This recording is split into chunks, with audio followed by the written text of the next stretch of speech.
இடம்புரி மாதிரி வளம்புரிக்காய்ன்னு. அந்த வளம்புரிக்காய் பார்த்திங்கன்னா நம்ம கிராமத்தில் அந்த காலத்தில் நம்ம மனம் தொடர்பான வியாதிகள், அந்த மனவியாதிகளில் இருக்கும்போது நிறைய பேர் சொல்லுவாங்க, எனக்கு மருந்தீடு வச்சுட்டாங்க, மருந்தீடுன்னு சொல்லுவாங்க, எனக்கு மருந்து வச்சுட்டாங்க அப்படின்வாங்க. அந்த மருந்து ஈடு, அந்த மருந்தீடு யாராவது வச்சுருக்காங்க அப்படின்றது மாதிரியா அப்படி இருந்துச்சு அப்படின்னா, அந்த மருந்தீடு போடுவதற்கு வந்து வளம்புரிக்காயை வந்து புகையா சாம்பிராணி போடுறது மாதிரியா கங்கு வச்சு வளம்புரிக்காயை போட்டாங்க அப்படின்னு சொன்னால் அவங்களுக்கு அந்த மருந்தீடு யாருக்காவது இருக்குது அப்படின்னு சொன்னால் அது வந்து நீங்கும் அப்படின்றதுக்கு. மருந்தீடு ஒருத்தவங்கள்ட்ட மருந்து வச்சுட்டாங்க அப்படின்னா அவங்களுக்கு உள் மருந்தாக கொடுக்குறாங்க. யாராவது ஒருத்தவங்க மருந்தீடு இருக்குது அப்படின்னு சஸ்பெக்ட் பண்ணாங்கன்னா, அப்படி ஒரு சந்தேகப்பட்டாங்கன்னா முதல்ல கொடுக்க வேண்டியது அவங்களுக்கு வந்து அகத்தி. எது? அகத்திக்கீரை. அகத்திக்கீரை. ஆமாம், அகத்திக்கீரை 3 நாட்கள் எடுக்கிறாங்கனாவே மருந்தீடு கலைஞ்சிரும். அது ஒரு மருந்து தானே. அதனால தான் சித்த மருந்துகள்லாம் சாப்பிட போகும்போது என்ன சொல்லுவாங்க, அகத்திக்கீரை, கோழிக்கறி, பாகக்காய் சாப்பிடாங்கன்னுவாங்க. ஓ, அந்த அகத்திக்கீரை வந்து அந்த மாதிரியான ஒரு அந்த மருந்தோட தன்மையை வந்து சிதைச்சிரும் கம்ப்ளீட்டாக. அது தனிப்பட்ட முறையில் நமக்கு எடுக்கும்போது கீரை, நியூட்ரிஷன் எல்லாம் இருக்குது. அதற்கு மேலே வந்து இந்த அகத்திக்கீரையை சாப்பிட்டாவே வந்து மருந்தீடு அப்படின்றது வந்து கலைஞ்சிடும்.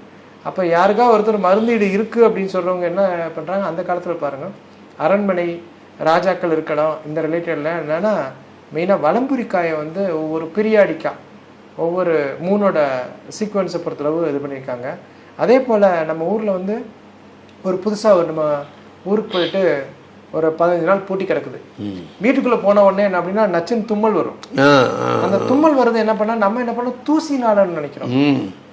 ஆனால் நவீன அறிவியல் ஆராய்ச்சி என்னன்னா மைட்ஸ் அப்படின்னு சொல்லி சின்ன சின்ன கண்ணுக்கு தெரியாத பூச்சிகள். அந்த பூச்சிகள் வந்து இப்படி நிறைய படத்தில் பார்த்தீங்கன்னா ஈரமான வாடை இருக்க மாதிரி இருக்குன்னு சொல்லுவாங்க. பழமையான இடத்த நம்ம இது பண்ணாமே பழைய ரூம் மாதிரி ஒரு வாடை அடிக்கிறது. அந்த வாடைக்கு காரணம் மைட்ஸ். திறந்த விட அது போய் நாசி துவாரத்தில் இருந்துக்கிறது. அதனால தும்மல் வருது. இவங்களுக்கு தூசினால தும்மல் வரல. இந்த மாதிரி மைட்ஸு, இந்த மாதிரி ஸ்மெல் இருக்கு. இந்த இடத்துல எல்லாமே நம்ம பயன்படுத்தக்கூடிய வேப்பம் பட்டை. இந்த வேப்பம்பட்டையை நம்ம வந்து தீக்கங்கு வச்சு நம்ம அந்த காலத்தில் வந்து எப்படின்னா சாம்பிராணி கரண்டினே வச்சுருப்பாங்க. கங்கு எடுத்து கறிக்கட்டை கங்கு எடுத்து அது மேலே வந்து நம்ம கொஞ்சம் வேப்பம்பட்டை, வேப்ப இலை இதெல்லாம் புகை போடும் வழக்கம் வந்து நம்ம ஊரில் இருக்குங்க. அது மாதிரியா நம்ம புகை போடுற விஷயம் என்னென்னா ரொம்ப வியக்கத்தகுந்த ஒரு விஷயம் வந்து என்னென்னா, நம்ம சொக்கப்பனை கொளுத்துறாங்கல்ல, அதே மாதிரி சில பழங்குடியினர் வந்து மலை புகைன்னு போடுறாங்க. மலை புகை போடுறதுன்னு ஒரு குறிப்பிட்ட மூலிகை, அந்த மூலிகைக்கு பேர் வந்து மூக்குரட்டை அப்படின்னு சொல்லி. நிறைய இப்போ வந்து கிட்னி தொடர்பான சிறுநீரக தொடர்பான விஷயத்துக்கெல்லாம் மூக்குரட்டை கீரை சாறு பயன்படுத்துகிறாங்கல்ல, அந்த மூக்குரட்டையை காய வச்ச அந்த மூக்குரட்டையை வந்து மொத்தமாக போட்டு எரித்தல் வழக்கம். இது என்ன ஆச்சரியம்னு சொல்லி பார்த்தீங்கன்னா, இது என்னப்பா வந்து இவங்கெல்லாம் கொளுத்துனா வந்து எப்படி மழை பெய்யும் அப்படின்னு நினச்சிட்டு இருந்தா, ஏரியல் கிளவுட் சீடிங் பண்ணுறாங்கல்ல, ஆர்டிஃபிஷியல், அதில் பார்த்தீங்க அப்படின்னா சில்வர் அயோடைடை பயன்படுத்துகிறாங்க. இந்த மூலிகையில் பார்த்தா ஆராய்ச்சிப்படி என்ன அப்படின்னா சில்வர் இருக்குது உள்ளுக்குள்ளே இந்த மூலிகையில்.